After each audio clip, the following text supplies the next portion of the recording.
Mədd lin, yəni lin məddinin yaranması üçün bir neçə səbəb olmalıdır. 1.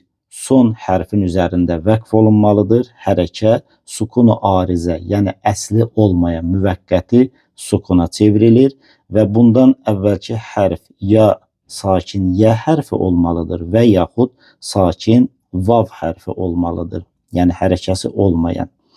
Və bundan əvvəlki hərf məftuh, yəni fəthəli, fəthə hərəkəli hərf olmalıdır. Bu zaman mədd lin yaranır. Uzadılması 2 hərəkədən 6 hərəkəyə qədərdir. Yəni oxunuş tərzindən asılı olaraq. Məsələ oxuyuruq bil qayb və yaxud və la nəvm.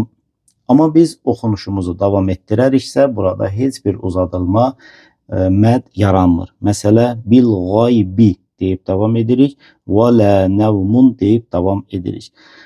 Lin hərfləri vav və yə hərfləridir. Yumşaq hərflərdir bunlar. Və mədd lin digər məddlərdən fərqli olaraq burada yə və yaxud vav hərfinin öz səsləri uzadılır.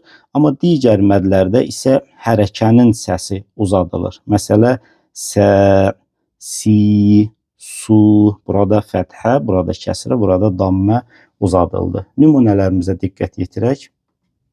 Mədd lin üçün Quran-ı Kərimdən ən gözəl nümunələr Qurayş surəsindədir ki, hər ayənin sonunda vəqf zamanı mədd lin yaranır. Məsələ diqqət yetirək.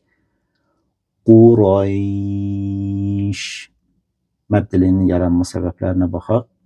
Deməli, vəqf etdik, yazıda yazılmayan, amma nəzərimizdə tutduğumuz sukunu ariz.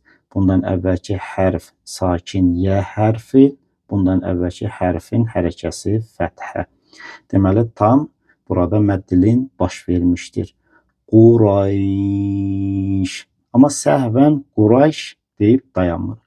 Davam edək. Və sayf. Əl-beyt.